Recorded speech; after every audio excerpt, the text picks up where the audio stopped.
Monseigneur, chers amis, merci de votre fidélité aux conférences de Carême.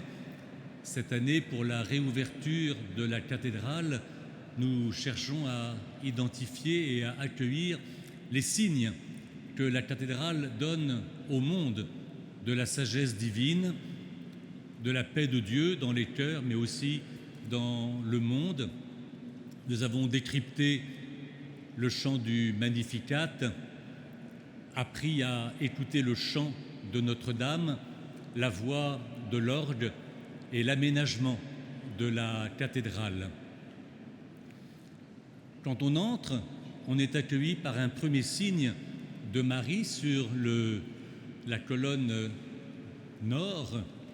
Dans le chœur, un deuxième signe que tout le monde voit maintenant sur le côté sud, et au centre du chœur, la Vierge du Calvaire. Il y a un chemin, il y a une tension, il y a une ouverture entre tous ces signes et il faut savoir les lire et s'engager dans ce chemin. Pour cela, sœur Anne Létu, dominicaine, essayiste, philosophe, son dernier livre est une méditation sur le prophète Élie. Elle est docteure en médecine et elle exerce dans une prison pour femmes, est tout à fait compétente pour nous ouvrir ce chemin à partir d'une nouvelle image que vous avez sous les yeux. Elle est soutenue par Stéphane Daclon qui nous fait l'amitié et l'honneur de venir lire les beaux textes qu'a retenu sœur Anne pour soutenir notre chemin et notre méditation. C'est un chemin vers Pâques. Nous sommes tous invités à le prendre. Merci ma sœur. Mesdames, Messieurs, chers amis, à l'heure obscure de la Passion, alors que Jésus vient d'être mis en croix, vendu par Judas, trahi par Pierre, il dit à sa mère, debout à ses pieds, en voyant près d'elle le disciple qu'il aimait, « Voici ton fils ». Et à cet homme qui n'a pas de nom, si bien que nous pouvons y glisser le nôtre, « Voici ta mère ». Et Jean ajoute, dès cette heure-là, le disciple la reçoit chez lui. Ce n'est plus la voix d'un ange, comme autrefois celle qui avait glissé à Joseph dans un songe. Ne crains pas de recevoir chez toi Marie, mais la voix du Fils lui-même qui nous invite à recevoir chez nous sa mère, afin qu'elle accompagne nos pas vers lui. Cette compagnie de Notre-Dame aux heures de nuit, à l'heure du feu, je nous invite à la rejoindre ensemble cet après-midi sous les traits de la Madone Sixtine. La Madone Sixtine que vous avez sous les yeux ou que vous pouvez facilement retrouver sur un moteur de recherche est peinte en 1513 par Raphaël à la demande du pape Jules II, mort pendant la réalisation de l'œuvre initialement prévue pour l'église San Sisto de Piacenza. 250 ans plus tard, en 1754, elle est vendue et exposée à Dresde. Après la Seconde Guerre mondiale, elle est dérobée par Moscou comme butin de guerre. Elle y restera jusqu'en 1955 et sera présentée gratuitement à la population pendant 3 mois avant de revenir à Dresde où elle demeure. La Vierge et l'enfant y sont représentés à la manière d'une apparition. Ils nous font face, encadrés d'un lourd rideau qui s'ouvre. À leurs pieds, 2 martyrs.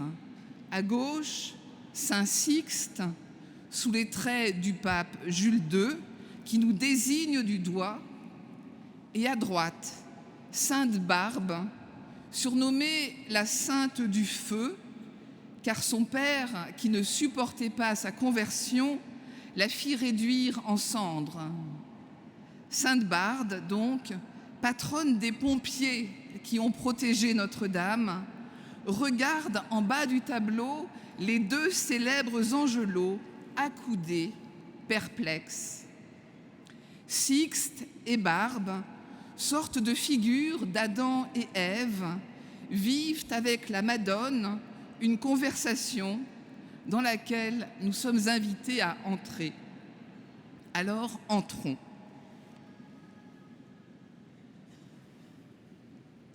En fait, l'ensemble du tableau a une teneur théologique très sûre et représente Notre-Dame comme la nouvelle arche d'alliance. Autrefois, le décalogue, abrité à l'intérieur du Saint des Saints dans l'arche d'alliance, était séparé du peuple par un voile qui empêchait quiconque d'y pénétrer, hormis le grand prêtre, une fois l'an.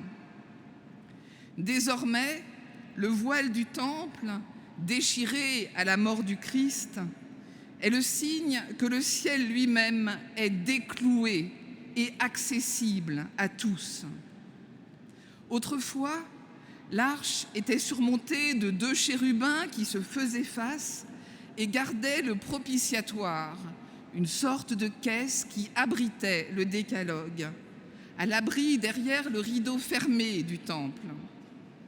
Désormais, les deux chérubins sont bien là, un peu déroutés, et ils regardent ce rideau ouvert, écarté, et contemplent ébahis le ciel ouvert.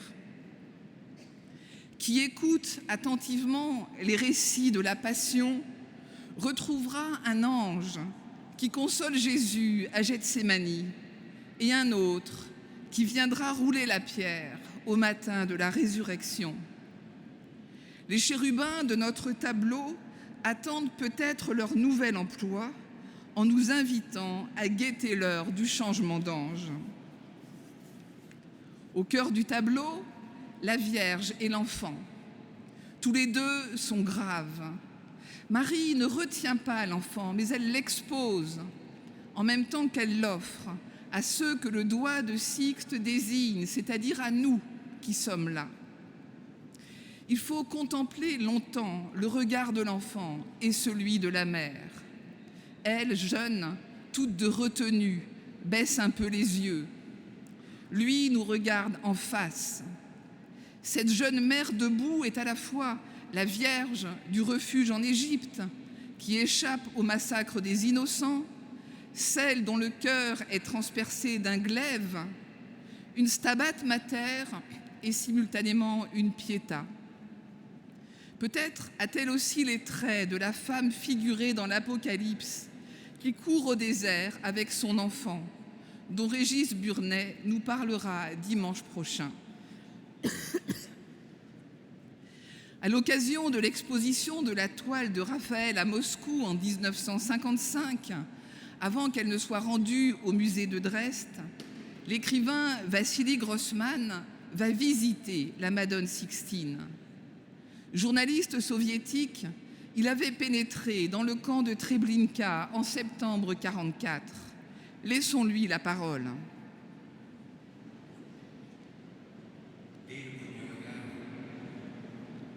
Une chose s'impose d'emblée, avant tout le reste. Elle est immortelle. Ce tableau, 12 générations d'êtres humains l'ont regardé. Il a été regardé par de vieilles mendiantes, par des papes et des princes russes, par des vierges pures et par des prostituées. Il a été regardé par des bons et des méchants. J'ai vu une jeune mère tenant dans ses bras un enfant. Un regard aussi triste et aussi grave, dirigé à la fois droit devant lui et à l'intérieur de soi-même, est capable de connaître, de voir le destin. Leurs visages sont calmes et tristes. Peut-être voit-il le Golgotha, la route poussiéreuse et caillouteuse qui y mène, et la croix, monstrueuse, courte, lourde, en bois brut, destinée à reposer sur cette petite épaule qui ressent pour l'instant la chaleur du sein maternel. Plus que d'autres représentations, la toile de Raphaël nous montre que Marie n'est pas une statue de plâtre ou de marbre, mais une femme de chair et de sang, une jeune fille vivante qui se retrouve enceinte, une femme heureuse, inquiète et calme, une mère bouleversée mais debout, une sœur pour tous, une sœur pour nous. Car ce qui arrive à Marie est finalement pour nous. Elle ouvre un chemin praticable pour tous et annonce par cette vie toute singulière ce qui est promis à chacun, mettre au monde le Christ aujourd'hui.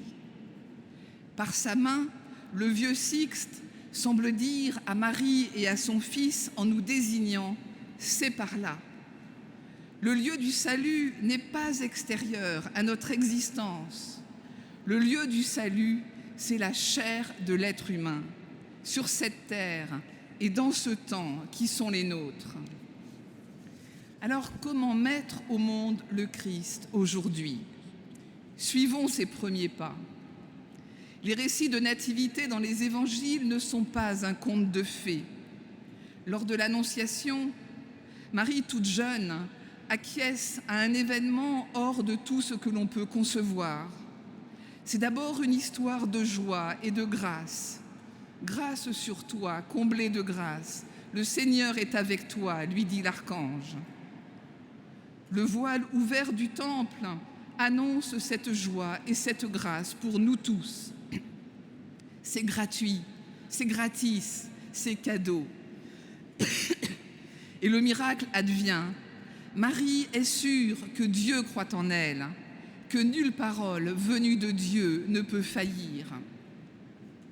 Mais après l'annonce, l'ange s'en va et Marie reste seule.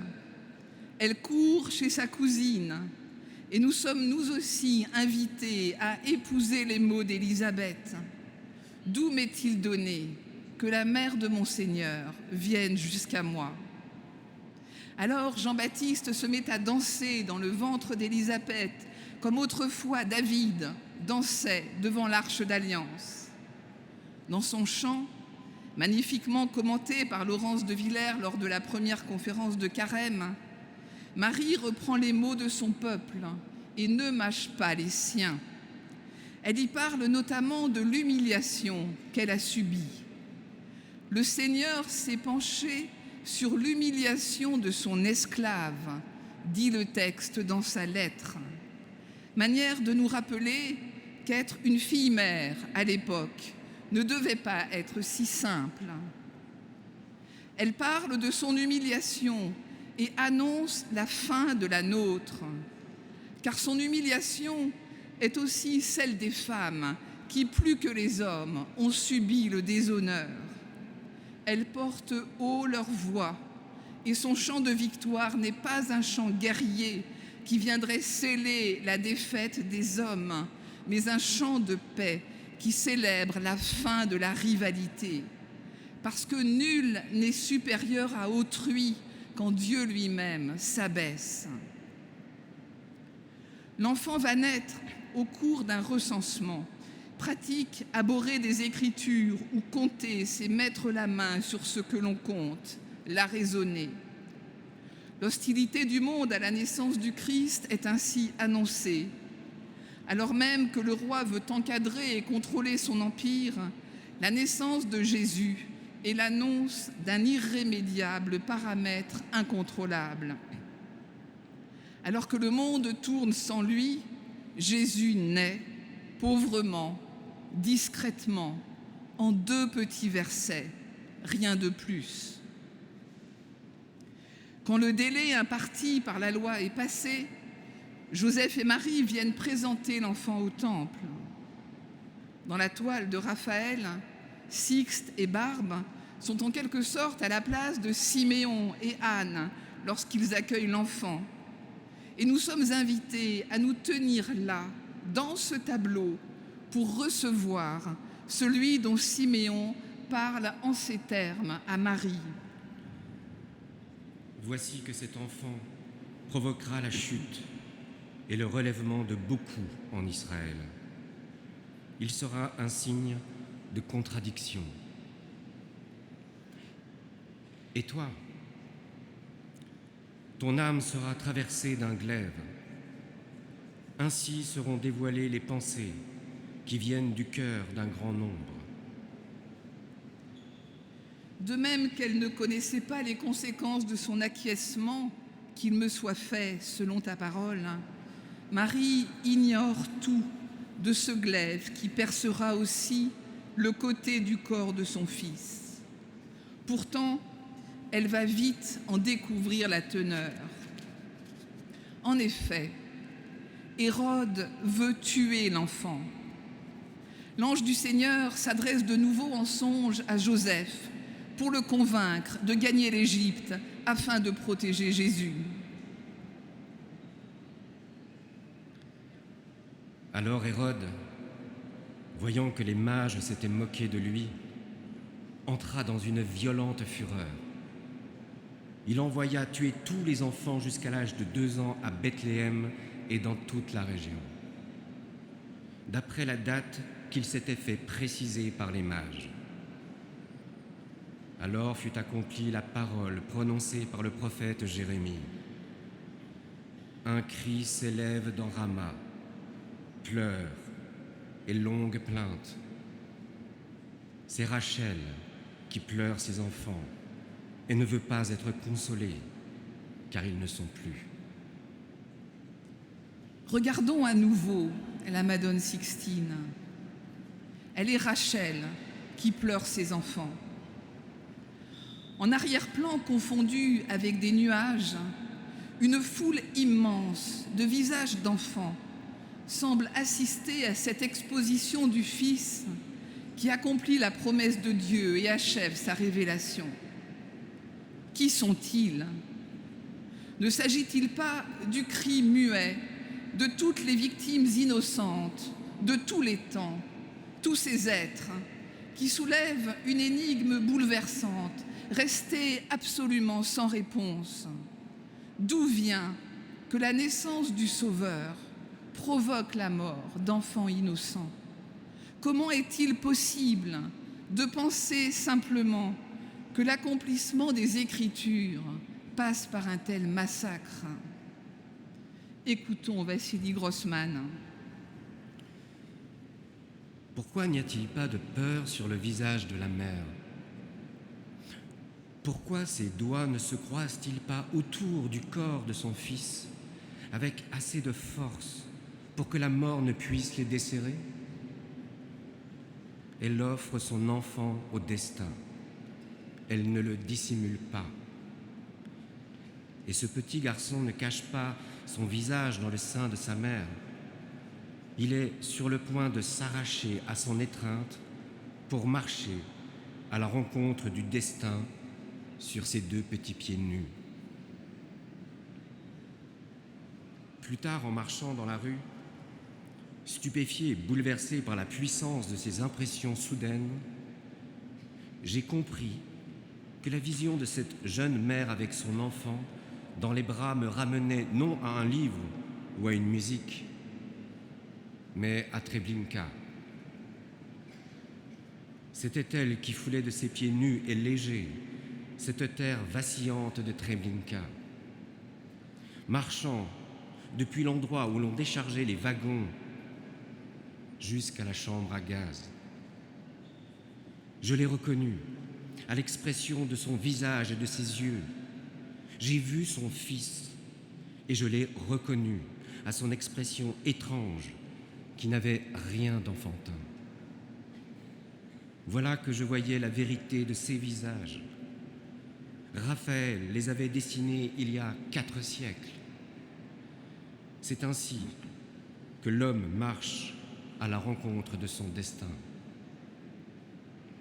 Dans le drame qui se joue, toute l'histoire sainte est rassemblée. C'est à Rama, à 8 kilomètres de Jérusalem, que le peuple hébreu avait été rassemblé avant la déportation à Babylone. De Rama monte le cri de Rachel, la matriarche, mère de Joseph et épouse de Jacob, mère de David et de tous ses descendants, mère de tous les enfants martyrs.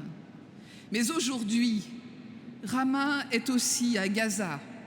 Chaque génération découvre de nouveaux visages d'Hérode, avec toujours le même effroi. Et les enfants de Rama meurent, comme sont morts les enfants de Syrie, et les enfants du kibboutz de Be'eri, et parmi eux Kfir et Ariel Bibas, le bébé roux de quelques mois, et son grand frère de 4 ans. Et Rachel continue de pleurer ses enfants, chacun par son nom, au-delà des frontières, car tous sont ses fils. La Madone Sixtine voit cela, et son fils regarde ces enfants qui aujourd'hui encore meurent de la violence des hommes.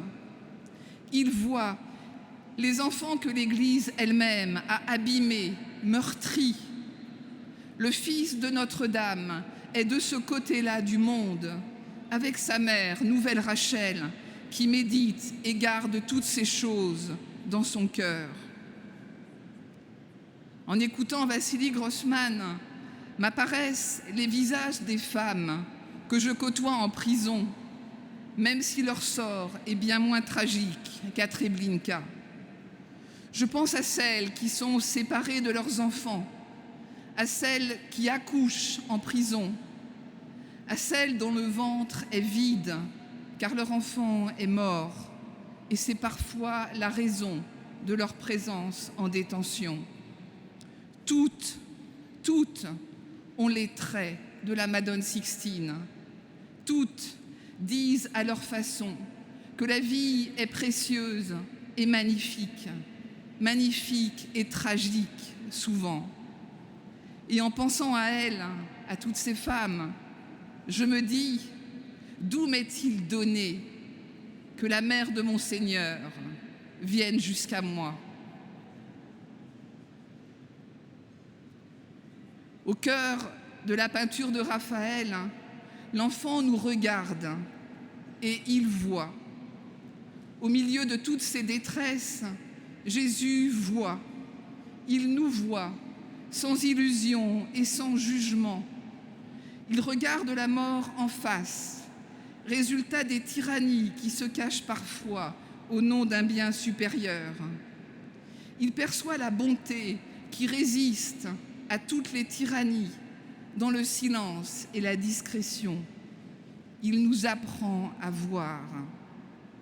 Et dans un raccourci stupéfiant, car tabou à l'époque, qui assimile le nazisme au stalinisme, Vassili Grossman, journaliste soviétique, apprend lui-même à voir. La Madone, nous l'avons rencontrée en 1937, année des purges en URSS, dit de la Grande Terreur. C'était elle qui, debout dans sa chambre, serrait son fils dans ses bras pour la dernière fois, lui disant adieu et dévorant son visage de ses yeux. Puis elle descendait l'escalier désert de l'immeuble muet. Un seau de cire était apposé sur la porte de sa chambre et une voiture officielle l'attendait en bas. Nous, les hommes, nous l'avons reconnu. Nous avons reconnu son fils. Elle, c'est nous. Leur destin, c'est nous. Ils sont ce qu'il y a d'humain dans l'homme. Et si l'avenir conduit un jour la Madone en Chine ou au Soudan, partout, les hommes la reconnaîtront comme nous l'avons reconnue aujourd'hui. Jésus voit le cœur de l'être humain.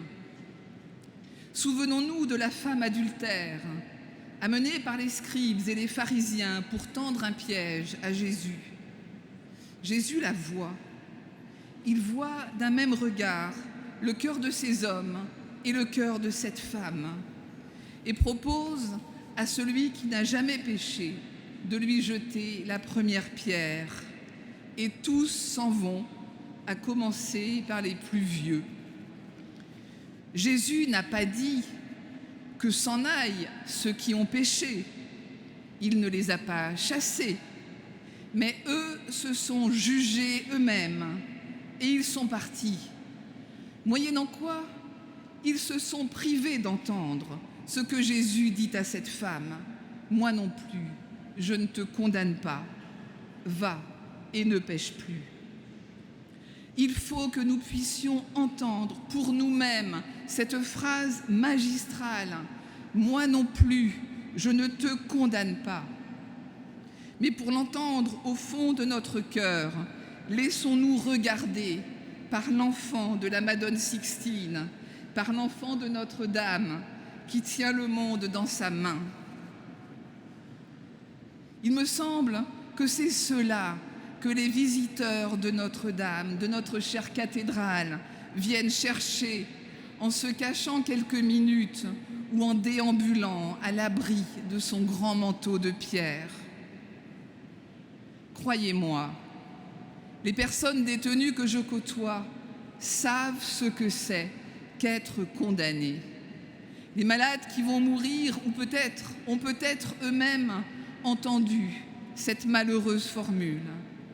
Les chrétiens que nous essayons d'être découvrent, en contemplant la croix, que le Christ, lui qui est l'innocent par excellence, est de ce côté-là du monde, à la fois du côté des victimes et confondu avec les condamnés, du côté de ceux qui ne savent plus quel est leur avenir et qui se jugent indignes, parfois même indignes d'être nés.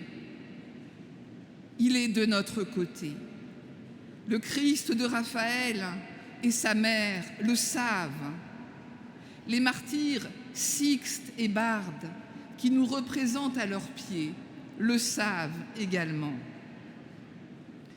Avec le mystère pascal, dans lequel le Christ s'avance accompagné de ses proches et de sa mère, nous entrons dans la révolution totale apportée par le Messie. La révélation que Dieu ne condamne pas, en ce sens qu'il ne maudit pas. L'être humain peut se condamner lui-même en se détournant de lui, comme Hérode et les tyrans de notre monde, comme les pharisiens et les scribes qui avaient voulu piéger Jésus avec la femme adultère. Cependant, il n'est jamais trop tard pour faire demi-tour et revenir à celui qui proclame « Moi non plus, je ne te condamne pas, va et ne pêche plus ». Il n'y a pas d'autre conversion que celle-ci, revenir au Christ, entrer dans sa proximité, qui n'est autre que la proximité avec les plus vulnérables parmi nous. Mes amis, qui que nous soyons, passant dans Notre-Dame, auditeurs de ces conférences de carême, chapelains, chanoines, artisans de sa reconstruction, recteurs ou mendiants, le Christ ne nous condamne pas.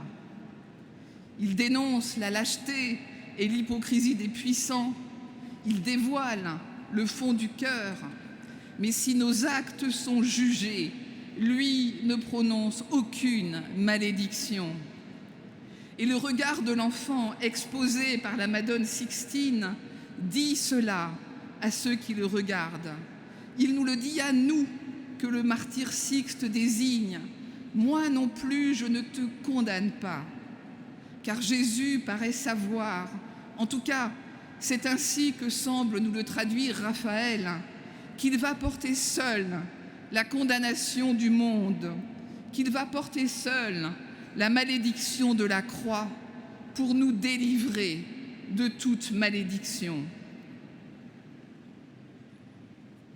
C'était déjà environ la 6e heure.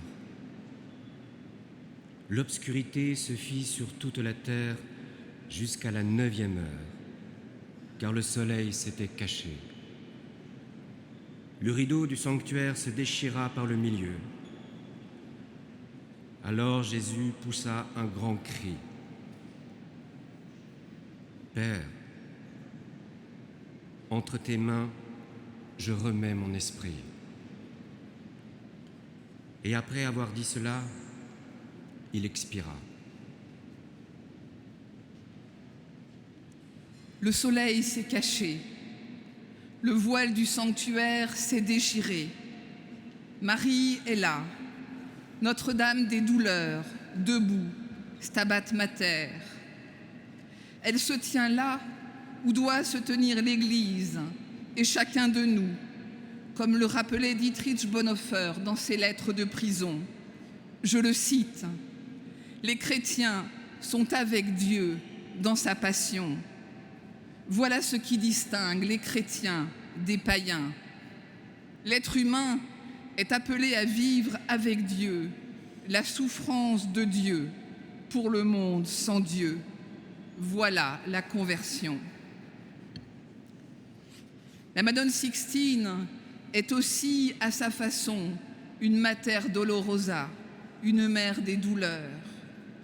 Par anticipation, elle est avec son Fils dans sa passion et de ce fait, avec toutes celles et ceux qui vivent des drames, y compris les drames du quotidien que l'on ne voit pas. Nous tenir là avec elle, c'est peut-être alors faire nôtre la pauvre prière d'Eti Ilsum, qui pourrait être la prière de Notre-Dame à l'heure du feu. Je la cite. « Ce sont des temps d'effroi, mon Dieu.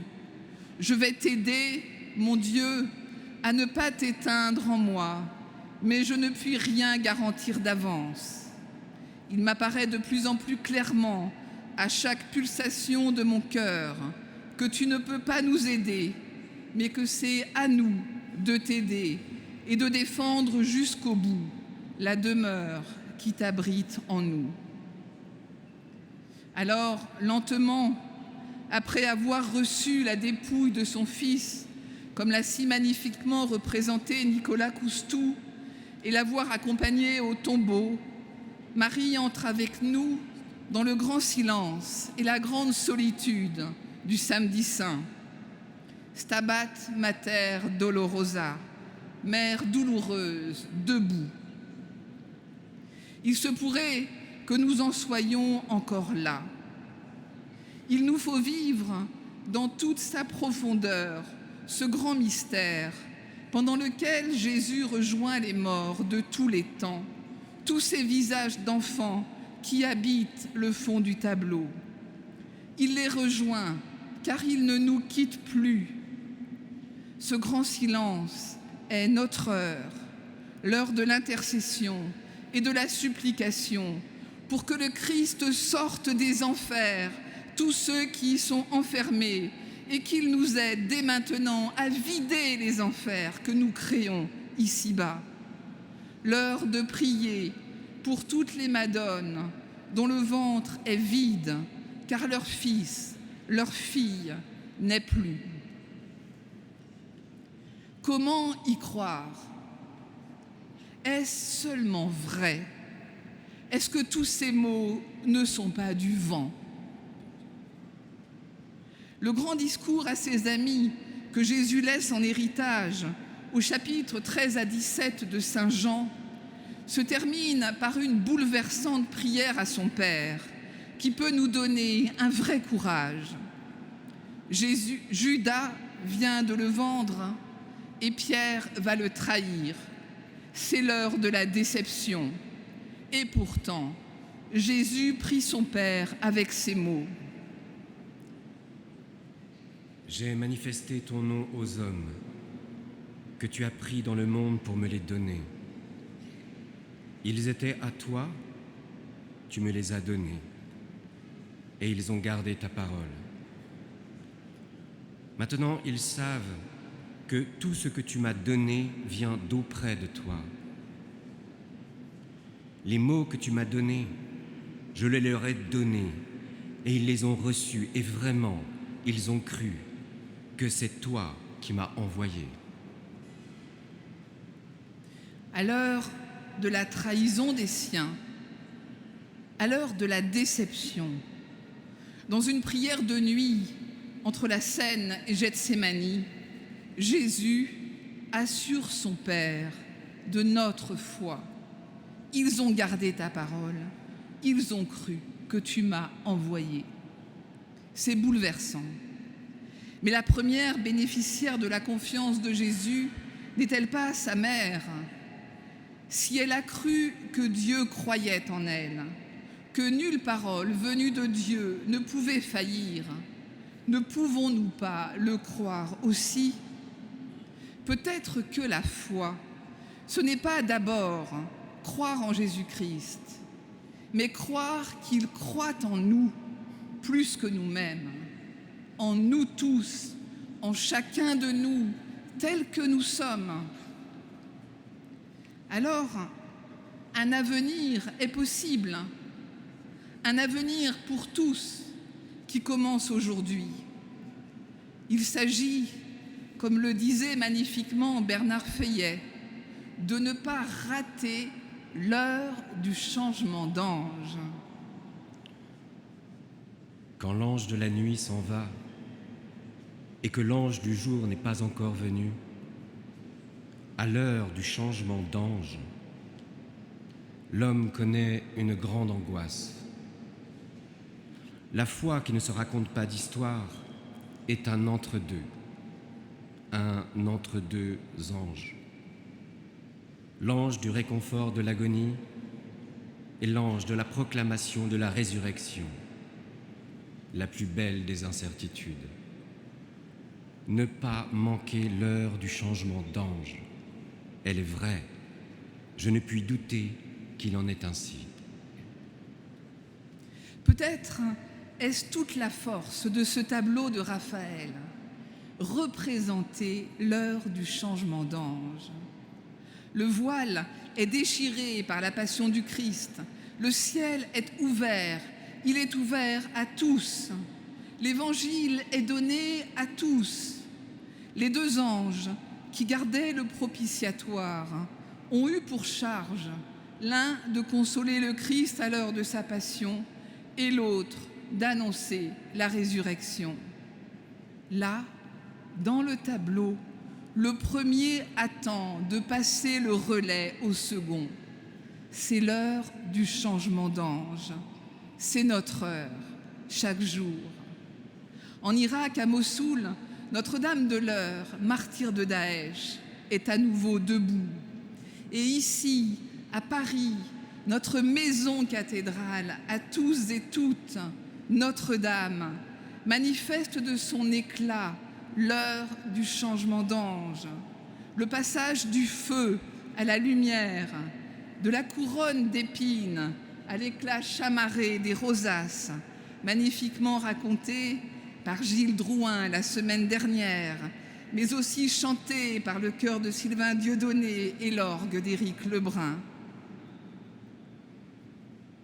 Ce grand manteau de pierre qui offre un abri à tous ceux qui y entrent, croyants ou non, est une maison pour tous qui nous invite à vivre cette heure du changement d'ange dans chacune de nos existences.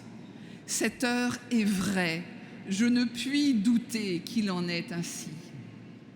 Écoutons encore Vassili Grossman.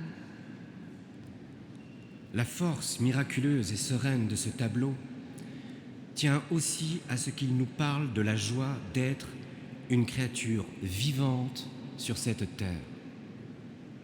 Ce tableau nous dit combien la vie doit être précieuse et magnifique, et qu'il n'est pas de force au monde capable de l'obliger à se transformer en quelque chose qui, tout en ressemblant extérieurement à la vie, ne serait plus la vie. La force de la vie, la force de ce qu'il y a d'humain en l'homme est immense. Et la violence la plus puissante, la plus absolue, ne peut asservir cette force. elle peut seulement la tuer. C'est pour cela que les visages de la mère et du fils sont si sereins. Ils sont invincibles. En ces temps de fer, la mort de la vie n'est pas sa défaite. En ces temps de fer, la mort de la vie n'est pas sa défaite. Marie, Notre-Dame de la paix, n'annonce pas une paix de guimauve. Elle pleure le massacre des innocents. Elle est debout avec son fils à l'heure de sa passion. Et peut-être comprend-elle mystérieusement qu'en s'abaissant au rang des malfaiteurs, plus personne ne pourra jamais accuser Dieu d'indifférence au sort des souffrants et des maudits. Jésus a tellement pris la dernière place que personne n'a pu la lui ravir, aimait à dire Charles de Foucault. En sa personne, il a tué la haine, écrit Paul aux chrétiens d'Éphèse. Sur la croix, la victoire a eu lieu. La fin de la haine est donc possible. Et Marie prie le Père pour tous ses fils et ses filles qui lui ont été donnés par son Fils. Elle prie pour nous, pour chacun de nous. Sur la croix, la supplication du Fils emmène avec lui la supplication de sa mère et toutes nos prières, les plus maladroites, les plus malhabiles, bancales, incertaines, pleines de doutes et de questions. Chacun de nos noms est prononcé dans cette prière. Chaque cheveu qui tombe de notre tête est emporté chez Dieu dans cette intercession. L'heure du changement d'ange nous ouvre les portes de la vie éternelle dès aujourd'hui.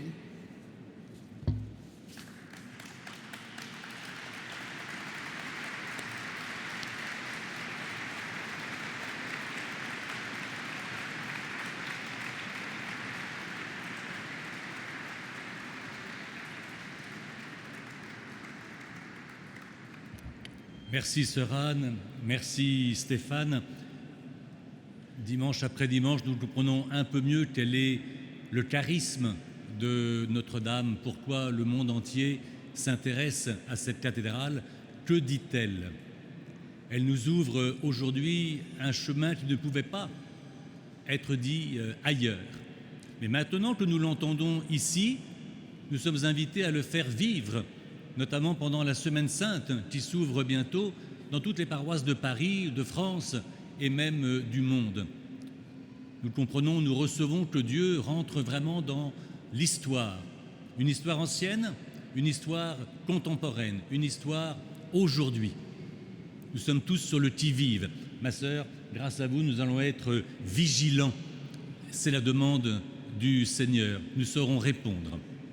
Je rappelle que la semaine prochaine, le livret des conférences de Carême sera disponible sous le format d'un livre, disponible y compris à Notre-Dame.